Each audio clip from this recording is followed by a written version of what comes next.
പിരിവുകാരെ കൊണ്ടു ചങ്കുമാനോ. ഇന്ന് നമ്മുടെ കൂടെ ഉള്ളത് പോൾമൂട് പൊളിമൂടിൽ അഖിൽ മാരാറാണ്. അഖിൽ മാരാർ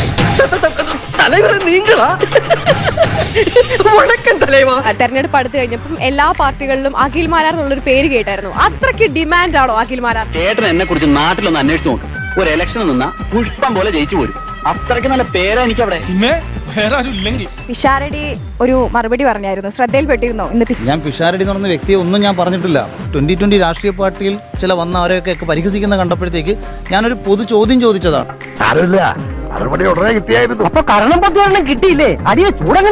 പിഷാരടിയോട് എനിക്കൊരു വ്യക്തിപരമായൊരു ദേഷ്യമുണ്ടായ ഇൻസിഡന്റ് ഉണ്ട്. അത് ഞാൻ നാളിതുവരെ ഞാൻ പറയണ്ട എന്ന് വിചാരിച്ചൊരു സംഭവമാണ്. ശരിയല്ലെന്ന് എനിക്ക് പണ്ടേ അറിയായിരുന്നു. കൈലടിയുടെ ഒരു പ്രോഗ്രാം മമ്മൂക്ക ഉൾപ്പെടെ മുഖ്യമന്ത്രി ഉൾപ്പെടെ ദുബായിൽ വെച്ച് നടന്നിട്ടുണ്ട്, അബുദാബി. പിന്നീട് വരെ അവസരം കിട്ടിയില്ലെങ്കിൽ അന്ന് ആ വേദി വെച്ചിട്ട് ജോജു ജോർജ് ഇറങ്ങിപ്പോയത് എന്താണെന്ന് നിങ്ങൾ ചോദിക്കണം.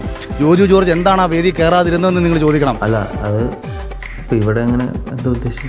അതിന് എത്ര വൃത്തികെട്ട മനസ്സോട് കൂടിയിട്ടാണ് ഈ രമേശ് പിഷാരടി അവിടെ കളിച്ചതെന്നുള്ള കാര്യം നിങ്ങൾ ചോദിക്കണം. ഓഹോ, അപ്പോൾ അങ്ങനെ ഒരു സംഭവം ഉണ്ടായിരുന്നല്ലേ? എന്താ മല്ലയ്യ, എന്താ ഞാൻ കേൾക്കുന്നത്? എനിക്ക് ആ ഒരു ദേഷ്യം മനസ്സിലുണ്ട്. നിങ്ങൾ തമ്മിലുള്ള വ്യക്തിവൈരാഗ്യം കമ്മിറ്റി കാണിക്കരുത്. ജോജുവിനെ ആ വേദി കയറ്റാതിരിക്കാൻ വേണ്ടിയിട്ട് ചില കളികൾ കളിച്ചതിൽ ഒരു പ്രധാന ഈ പിഷാരടി ആയിരുന്നു. ആരായത് നിന്നോട് പറഞ്ഞത്? ആരും പറഞ്ഞല്ല, ഞാൻ ചുമ്മാ ഊഹിച്ചതാ. പട്ടി ആരാണ് യോഗ്യൻ ആരാണ് അയോഗ്യൻ എന്ന് ജനം തീരുമാനിക്കട്ടെ, അതാണ് ഞാൻ പറഞ്ഞത്. അല്ലാതെ ഞാൻ അയാളെ വ്യക്തിപരമായിട്ട് പറയാം.